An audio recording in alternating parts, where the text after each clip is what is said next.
انسان گناہ کرتا ہے تو اللہ کی طرف سے پابندیاں اور زیادہ لگتی چلی جاتی ہیں. بنی اسرائیل گناہ کرتے تھے، اس لیے ان پر مشکل احکام نازل ہوئے کہ ہفتے کے دن مچھلیوں کا شکار نہیں کرنا، اور پھر اللہ ہفتے ہی کے دن مچھلیاں بھیجتا تھا. ہمارے حضرت مفتی رشید احمد صاحب رحمہ اللہ تعالیٰ فرمایا کرتے تھے کہ یہ جو بے پردگی کے مواقع آج لوگوں کو بہت زیادہ مل رہے ہیں، بے حیائی بہت آسان ہو گئی ہے، اس آسان بے حیائی کو دیکھ کے لوگ سمجھتے ہیں کہ شاید گناہ اب گناہ نہیں رہا، شاید اللہ ہم سے خوش ہے، معاذ اللہ عیش و عشرت کے مواقع فراہم کر رہا ہے. فرماتے ہیں نہ، یہ جو عیاشی آسان ہو رہی ہے، زنا آسان ہو رہا ہے، فحش فلمیں دیکھنا آسان ہو رہا ہے، برائی آسان ہو رہی ہے، تو یہ اصل میں اللہ کی طرف سے آزمائش بڑھ رہی ہے. جیسے اللہ نے بنی اسرائیل کو کہا تھا ہفتے کو مچھلی نہیں کھانا، اور ہفتے ہی کو مچھلیاں آ رہی ہیں، یعنی ہفتے کو مچھلی کا شکار نہ کرنا اور ہفتے ہی کو آ رہی ہیں. تو اللہ نے ہمیں بھی کہا ہوا ہے کہ تمہارے پاس اپنی حرام خواہش پورا کرنے کے لیے نکاح کے علاوہ کوئی راستہ نہیں ہے. اب پہلے حرام خواہشات پورا کرنا مشکل تھا، آج بہت آسان ہو گیا ہے. تو اس آسانی کو بنی اسرائیل کی مچھلیوں پہ قیاس کر لینا چاہیے. اس خوش فہمی میں نہیں رہنا چاہیے کہ جی اب چونکہ بہت آسان ہو گیا تو ہم کر لیں. بنی اسرائیل پر بھی ہفتے کو مچھلیوں کا شکار بہت آسان ہو گیا تھا، تو ایسا نہ ہو کہ جو عذاب ان پر آیا وہی عذاب ہمارے اوپر آئے. ایک اور علمی نکتے کی بات پتہ چلتی ہے جو میں کئی بار پہلے پیش کر چکا ہوں کہ امام ابو حنیفہ رحمہ اللہ تعالیٰ کے نزدیک سمندر کی صرف مچھلی حلال ہے، مچھلی کے علاوہ کوئی مخلوق حلال نہیں. اس پہ میں کئی بار دلائل دے چکا ہوں. دیگر تینوں ائمہ وہ بھی ہمارے لیے قابل احترام ہے، امام مالک، امام شافعی، امام احمد، ان کے ہاں سمندر کی ہر مخلوق جائز ہے. تو قرآن کی اس صنیع سے بھی لگتا ہے کہ صرف مچھلی حلال ہے، کیونکہ قرآن نے بھی بنی اسرائیل پر سمندر کی مخلوق میں مچھلی پر پابندی لگائی. اس سے پتہ چلتا ہے کہ بنی اسرائیلی بھی مچھلی ہی کھایا کرتے تھے اور مچھلی ہی کا شکار کیا کرتے تھے. قرآن میں ہمیں مچھلی کے علاوہ نہ جھینگے کا تذکرہ ملتا ہے، نہ کیکڑے کا تذکرہ ملتا ہے. پھر ہم حدیثوں کی طرف جاتے ہیں تو کسی ضعیف سے ضعیف روایت میں بھی نہیں ہے کہ نبی صلی اللہ علیہ وسلم نے سمندر میں مچھلی کے علاوہ کسی مخلوق کو ہاتھ بھی لگایا ہو، یا صحابہ کرام یا تابعین نے.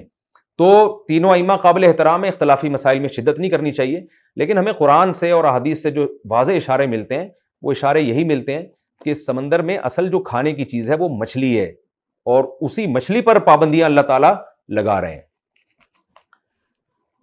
یعنی اسی کے شکار پر، بنی اسرائیل پر. وَإِذْ قَالَتْ أُمَّةٌ مِّنْهُمْ، ایک جماعت نے بنی اسرائیل کو روکا کہ مچھلی کا شکار نہ کرو. اس بارے میں فقہی مسئلہ یہ ہے کہ گناہ سے روکنا فرض ہے، نہی عن المنکر، جیسے برائی سے بچنا فرض ہے ایسے ہی برائی سے روکنا بھی فرض ہے. یہ مضمون کئی احادیث میں ہے، مَن رَأَىٰ مِنکُم مُنکَرًا فَلْیُغَیِّرْہُ بِیَدِہِ، تم میں جو شخص کسی گناہ کو دیکھے اپنے ہاتھ سے بدلے، ہاتھ کی طاقت نہیں ہے تو زبان سے، ورنہ دل میں نیت کرے. لیکن تمام علماء کا اس پر اتفاق ہے کہ یہ اس وقت فرض ہے جب سامنے والے کے ماننے کی تھوڑی سی بھی امید ہو. جب بالکل بھی امید نہ ہو تو پھر گناہ سے روکنا فرض نہیں رہتا. تو بنی اسرائیل میں 3 طبقے بنے، ایک گناہ کرنے والے، ایک گناہ سے روکنے والے. تو انہوں نے اسی عزیمت پر عمل کیا. عزیمت کہتے ہیں جو واجب حکم ہے، رخصت پر عمل کیا. رخصت کہتے ہیں جو واجب ہے، بس بڑے درجے تک نہیں پہنچے. وہ رخصت کیا تھی؟ بھائی گناہ سے روکا، جب دیکھا کہ نا امیدی ہونے لگی ہے تو روکنا چھوڑ دیا، تو یہ جائز ہے. لیکن عزیمت اس میں یہ ہے، اونچا درجہ یہ ہے کہ آپ مایوس ہو بھی جائیں تو بھی نصیحت کرتے رہیں، یہ زیادہ اچھا درجہ ہے، بشرطے کہ سامنے والے کے مزید بگڑنے کا اندیشہ نہ ہو. بعض دفعہ آپ نصیحت کرتے ہیں نا، ٹھیک ہے آپ کو پتہ یہ نہیں مانے گا، لیکن آدمی کہتا ہے یار کر دو شاید مان جائے، کر دینی چاہیے پھر. لیکن اگر آپ کو یہ خطرہ ہے کہ بجائے ماننے کے الٹا اور بگڑ جائے گا تو پھر خوب سمجھ لیں، پھر ایسے موقع پہ نصیحت کرنا ناجائز ہو جاتا ہے، پھر جائز نہیں رہتا. تو یہ بھی ایک فقہی مسئلہ ہمیں اسی کے ضمن میں نے بتایا آپ کو. اور اس میں ہمیں یہ بھی پتہ چلتا ہے کہ جب انسان سرکش ہو جاتا ہے حد سے زیادہ تو اللہ کے کیسے عذاب آتے ہیں. بندر خنزیر بنا دیا اللہ نے ان کو، اللہ ہم سب کو محفوظ رکھے.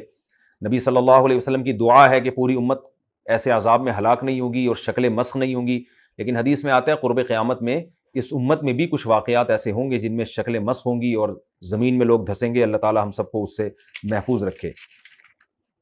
اور یہ جب آتا ہے، جب نبی صلی اللہ علیہ وسلم نے فرمایا آلات موسیقی اور ناچ گانا بہت زیادہ عام ہو جائے گا، ترمذی کی حدیث ہے کہ جب یہ آلات موسیقی، شراب، کباب بہت عام ہو جائے گا، فیکون خسف و مسخ، تو پھر میری امت میں بھی زمین میں دھسنے کے واقعات بھی ہوں گے اور شکلیں تبدیل ہونے کے واقعات بھی ہوں گے. اللہ تعالی ہم سب کو محفوظ رکھے. اور یہ جو موسیقی کے آلات اور ناچ گانا، شراب، کباب جو نائٹ کلبوں میں ہوتا ہے، دیکھیں کافروں کے حکام الگ ہیں.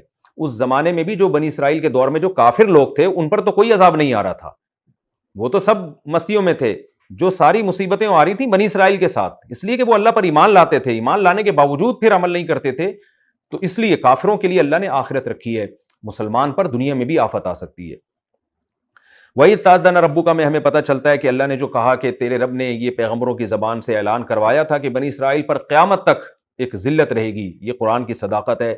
1400 سال پہلے قرآن نازل ہوا اور اس کے بعد سے لے کر آج تک اب تک یہودیوں کی دنیا میں کوئی مضبوط ریاست قائم نہیں ہوئی، اب ہونا شروع ہوئی ہے۔ اس کی وجہ، اس کی توجیہ اور اس کی تفسیر میں نے تفسیر کے ضمن میں بیان کر دی ہے۔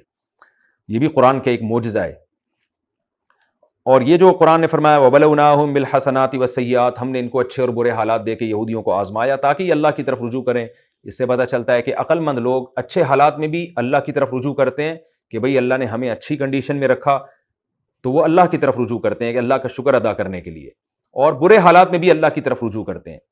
اور جو بدبخت لوگ ہوتے ہیں وہ اچھے حالات میں ناشکرے ہوتے ہیں، عیاشی میں لگ جاتے ہیں، اور برے حالات میں مایوس ہوتے ہیں، خودکشیوں کی طرف چلے جاتے ہیں۔